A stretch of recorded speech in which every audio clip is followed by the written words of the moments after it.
And hello again, and here we are back in my garage, and work continues on the Z650/1170 project. Now, the last time I did any filming on this bike, I was playing around just fitting the various parts that I can do quite easily, such as the electrics box, just sort of doing small things. And the last thing I was doing when I stopped filming was trying to find a home for a pair of these dyna coils, which sounds easy, but it's not so easy in real life. So if you take the tank off, you'll see what the problem is. Now, I'm not sure if you can tell, but from where you are, but on a standard Z650 frame, which is what this is, the coils hang from these brackets here, which we've retained. And luckily for us, dyna coils come with the holes which match up with the standard spacing of the holes on these brackets. So pretty easy really, you've just got to bang it on underneath there. Now the first problem is I need spacers to make up this gap, and the second problem is it seems to be pretty damn close to the engine, to the cam cover here. Now that's because of two reasons. First of all, these dyna coils are a little bit bigger overall than a standard Kawasaki coil from the factory, and that obviously makes it a little bit lower. And the second reason, of course, is that this Z650 frame was never intended to have a blooming great big Z1170 motor in it. And I would imagine this motor is a little bit taller than a standard Z650 engine. So again, that makes a small difference. Maybe a few millimetres here, a few millimetres there, but it all adds up. So at the moment, looking at that, I've not got a huge amount of room. I think it will work, but you know, I'm not quite sure if the heat from the engine could affect the coil or even the leads. So then moving on then, another option is to go with the way the standard Z1, Z9, Z1000 motors did it, which was to put the coils in this triangle here behind the headstock. But as you can see, there's not much room there, particularly with the tank in the way. And the reason for that is because the Z650 frame, which is what this is, has a much tighter, smaller gap here than the bigger frame used on the bigger Z1, Z9, Z1000 bikes. So therefore, there's not enough blooming room to fit even probably a standard coil in there. So that's no good, that's no good. So then I've got a third option to consider, which is to put these coils somewhere else. Not here, but somewhere else. Now, looking around the bike, the obvious place for them, if I go back a bit, is to put them behind the carbs here and bolt them to the back, or rather the front, of this stainless steel electrics box here. So they end up being, let's see, a pair of them, something like that, with the carbs here and the air filter. So I've got enough room. The only problem with that is it means having much longer ignition leads which will loop over the frame and come down here. Not the end of the world, but I've already got a standard set of leads for these things, so I'd ideally like to keep those. The good news is that if I do go for that third option, this stainless steel electrics box was made out of 1.5mm stainless steel plate, and it's massively over-engineered for that very purpose, because I knew I might be mounting things to it. So it's so strong, in fact, I could turn it upside down and jump down it and it wouldn't break, it wouldn't bend. So it's certainly strong enough to take the weight and the vibration of two of these things. But having thought about it, I think I'll go for the first option, which is to put them here, just like that, and we'll see how we get on. And so I've done a quick test fit of the first dyna coil here, and I must say it is pretty damn close to the cam cover, and in particular one nut here which holds it down. It's very close. I think it'll be okay. I could also, of course, reduce these spaces down by about 1 or 2 millimeters. I haven't got much room there, but there's a bit of a gap, so I could do so. Yeah, so not ideal, but I think I'll go with that for the time being. If it's a problem, we can do something else in the future. And so moving on then, I haven't yet finished cleaning up this outrigger system, so we'll put that there for now. Put that away. As you can see, I've got the front end back, the forks back, so they'll be taken apart. I'll paint the fork lowers black, satin black, and I've got to decide what to do about these yokes, because the bottom one's been polished, kind of, a bit dusty, but they've been polished, and the top ones haven't been yet.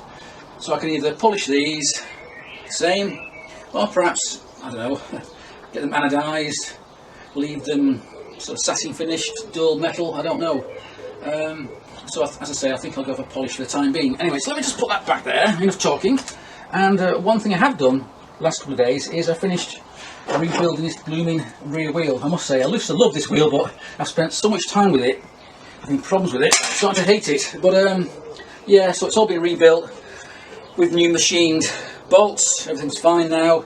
And I think what I'll do with it though is, because I'm getting a new front wheel with this sort of matching front wheel, that at close inspection is very well finished compared to this one. I mean, this has had a bit of a life, it's been a drag bike, it's been kicking around workshops for God knows how long, 10, 15 years. And it's still got quite a lot of deep machine marks on it here and there. So I think what I'm going to do is spend, no doubt, hours and hours and hours trying to remove those. I'm not trying to polish it, I'm not trying to get it too clean. I just want to get a nice smooth satin finish. No doubt when it's on the bike, no one will notice apart from me. But yeah, I mean, I do see some deep machine marks here and there which I don't like. So I'm going to spend, no doubt, I don't know, 3, 4, 5 hours going at this with some wet and dry and trying to clean it up. I won't do it in one go, I'll just probably spend an hour one night, then knock it off and come back when I feel like it and do another hour. But eventually we'll get there. So let me just roll that one out of the way and we'll see what else is going on. And so with one problem solved, this bike, as always, presents me with a new one. And this one's a pretty bad one actually. What I've got here is a bar, a 20mm bar of EN24T, T for tempered, steel. And this is what we made the first Swingarm spindle from.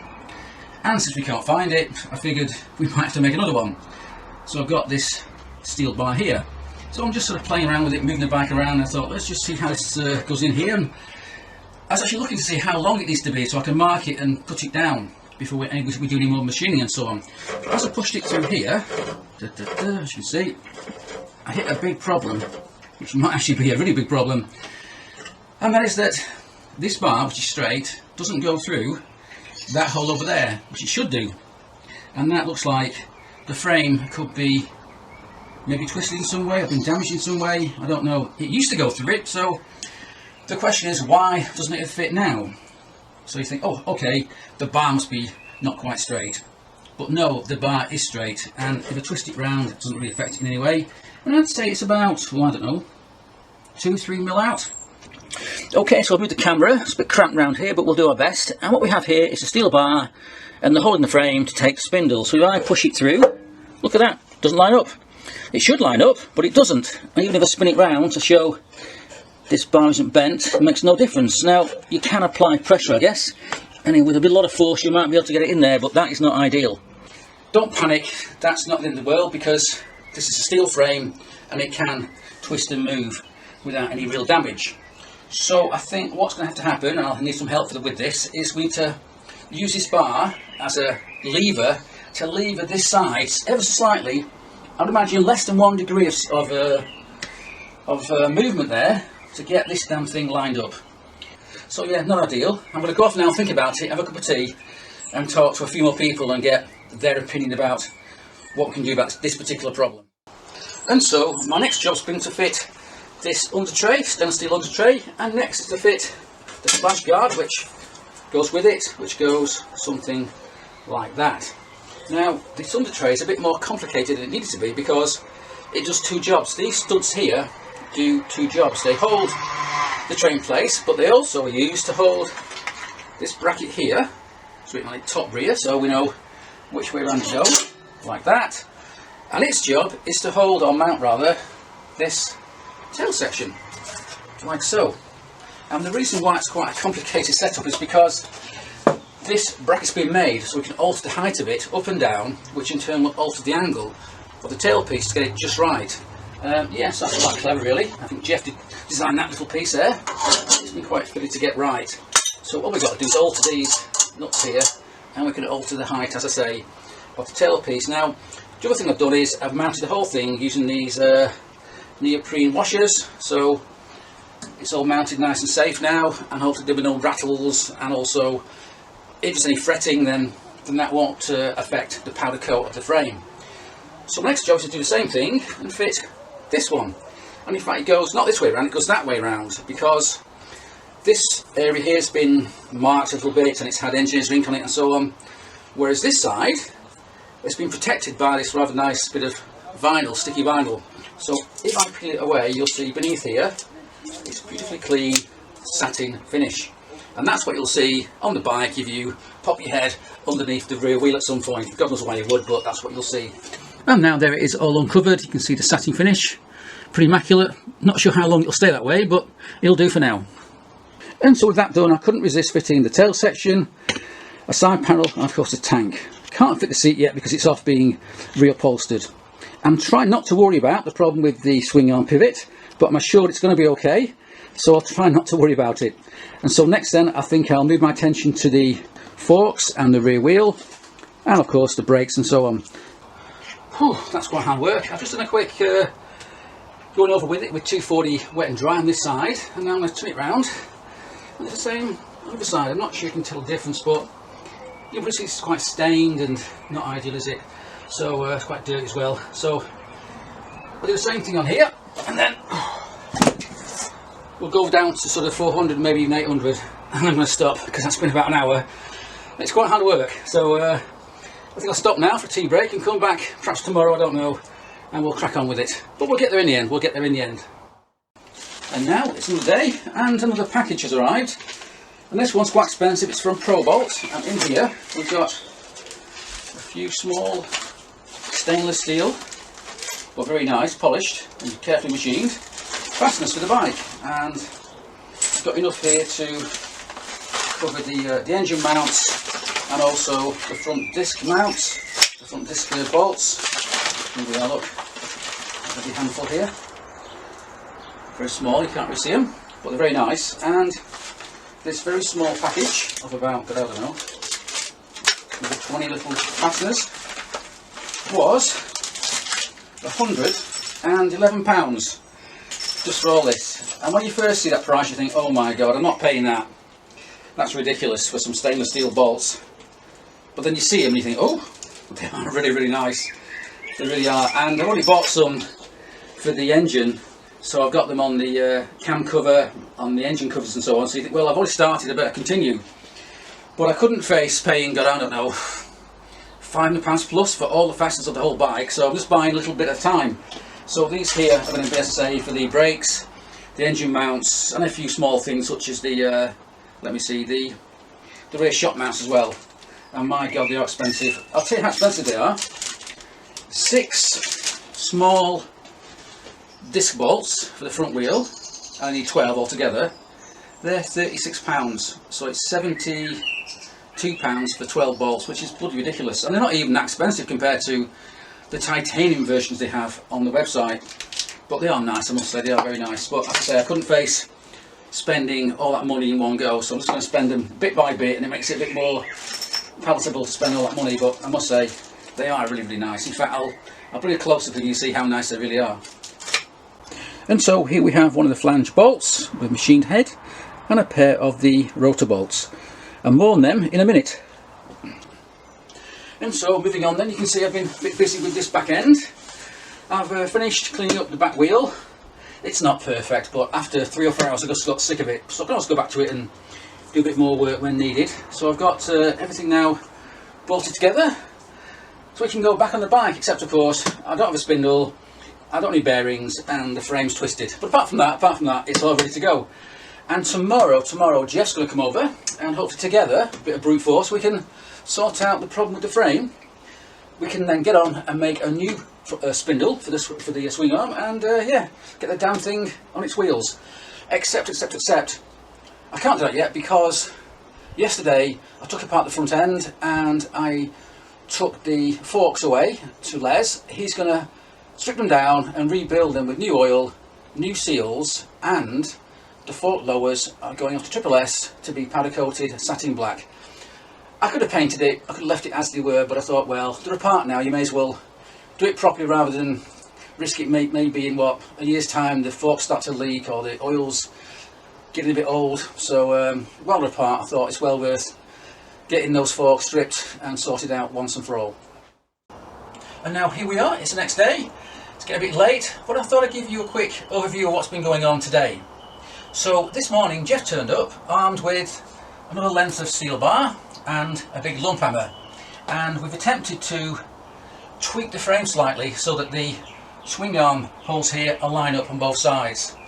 And Jeff was quite confident that would work. It's worked in the past with standard Z frames, but today all our efforts came to a big fat zero. The frame did not alter one little bit, which surprised Jeff quite a lot. And in fact, the only thing that did change was we managed to bend the big 20mm steel bar. We hit it so hard, which I guess is testament to the fact that this frame has been strengthened a hell of a lot, and it is much more difficult to twist and to bend than a standard frame would be.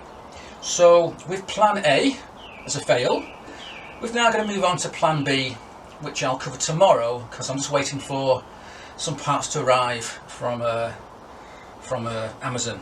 Anyway, so when they turn up in the morning, hopefully we can crack on and I'll have another go at this particular problem. And it is a problem, because if I can't fix this, then I can't use the frame. But I'll worry about that come tomorrow. So for now then, we'll just go back and have a look at what's been going on in the rest of the day.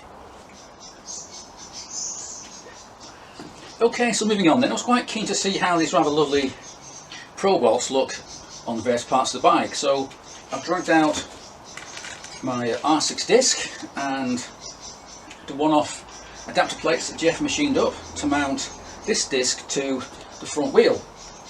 And given it's a R6 disc, I bought the R6 bolts. Here they are here. I want to put them in and they fall straight through it. They don't fit at all, so that's a bit of a waste. That's £72 wasted. That was a bit annoying to say the least. And the reason for that is because when Jeff made this adapter plate, he probably didn't know or didn't particularly care that an R6 uses M6 bolts. So he drilled these out to take an M8 bolt.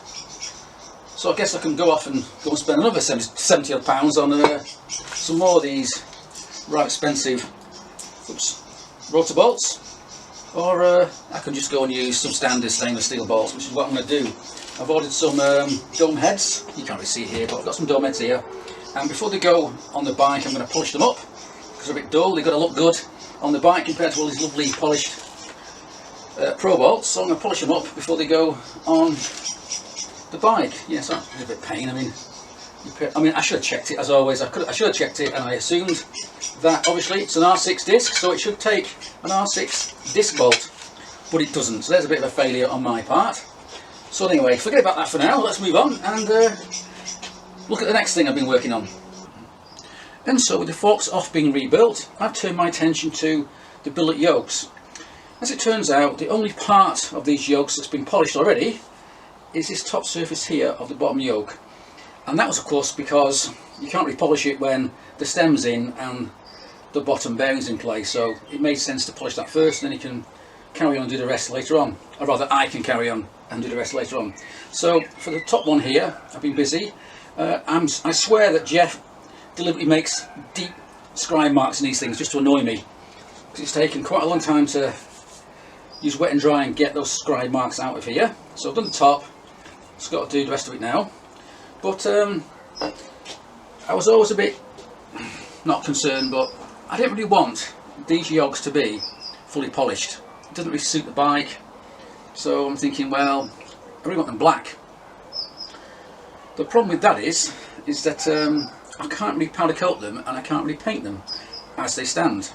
And that's because powder coat and paint don't like sharp edges, and these yokes are full of sharp edges. You've got these machined edges here, top and bottom, sharp edge all the way around. You've got sharp edges in the slits.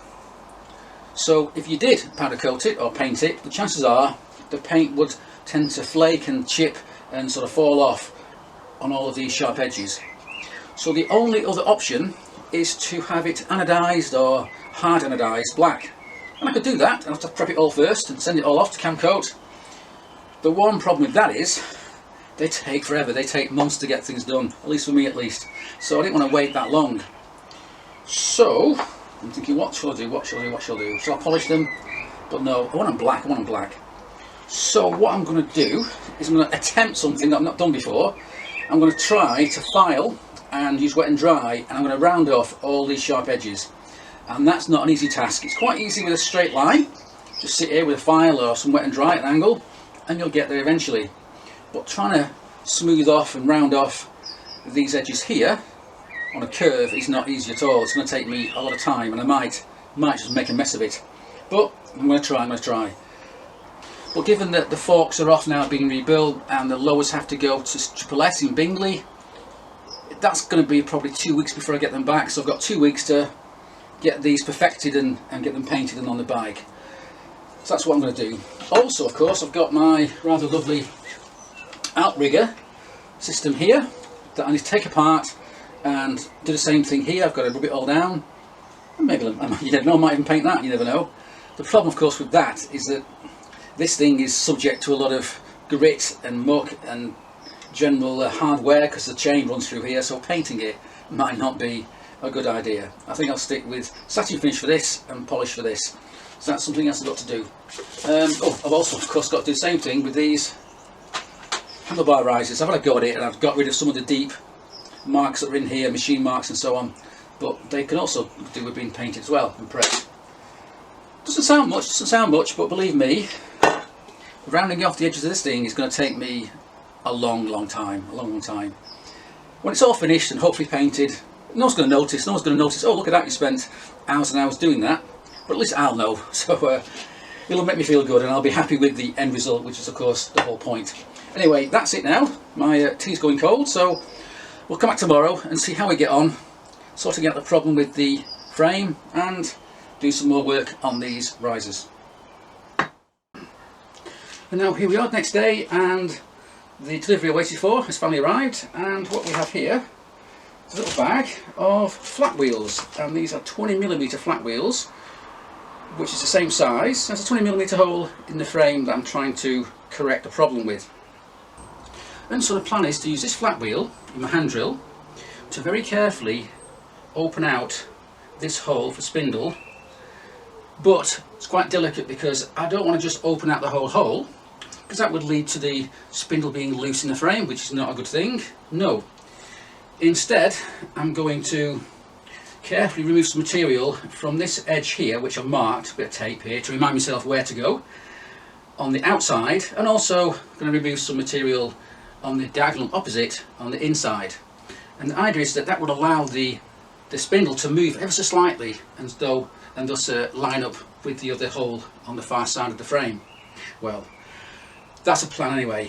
Where it gets a bit tricky is that if I go too far, no matter what I do, that spindle's going to be loose in the frame, which is no good at all. That leads me to another whole heap of problems. So I've got to be so careful, and I'll be doing it very slowly, stopping, checking, again a bit more, stop, check and so on. So I won't film that because it'll be quite boring, but come back when I've hopefully got the problem solved. Until now I've been working with the flat wheel for about, I don't know, about 10 minutes or so, and the flat wheel doesn't take off much material, which is good. But the bad news is it takes ages, so I keep on stopping and checking to see if we've had any progress, and we have, but it's ever such a small amount. So I think it's going to be a case of just keep on going for another 10 or 15 minutes and check it, and hopefully we'll get there in the end. So yeah, what I'm doing, look, is just pop it in there, then I'm holding it against this side, on this edge, like that. After a while I stop and I do the opposite and I hold it against the inner side here on the, well, for you, the back side. So yeah.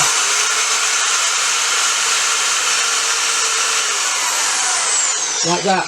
And every few minutes to stop, you can see here I've got lots of dust everywhere, metal dust, and we'll pop this back in again and see how it's going. And it is moving ever such a small amount, but that is quite encouraging. So I'll carry on and we'll come back hopefully when I've succeeded.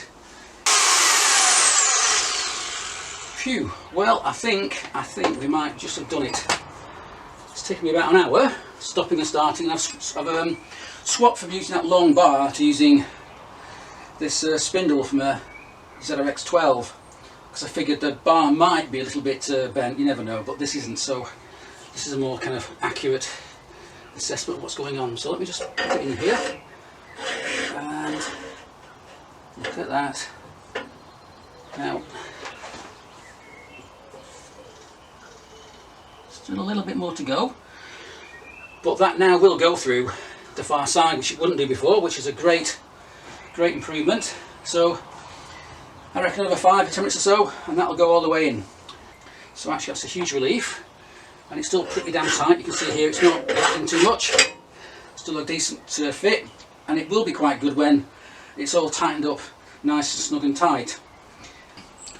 Phew, that was hard work, but the good news is it worked, because now I can feed this spindle through and it fits all the way through like that, and it's not loose at this end, which is where I've been working, so I'll call that a great success. So now what I've got to do is to grab this bar over here, this EN24T bar, and measure how long it needs to be to make a new spindle from it. So yeah, it's great relief, I must say, great relief, and thank God for that. So anyway, let's now move on to something more interesting. Except I spoke too soon, because now I've got to move on and spend God knows how long rounding off the edges of this top yoke and also the bottom yoke. So I think we'll end the video here, because this is going to take me hours and hours and hours.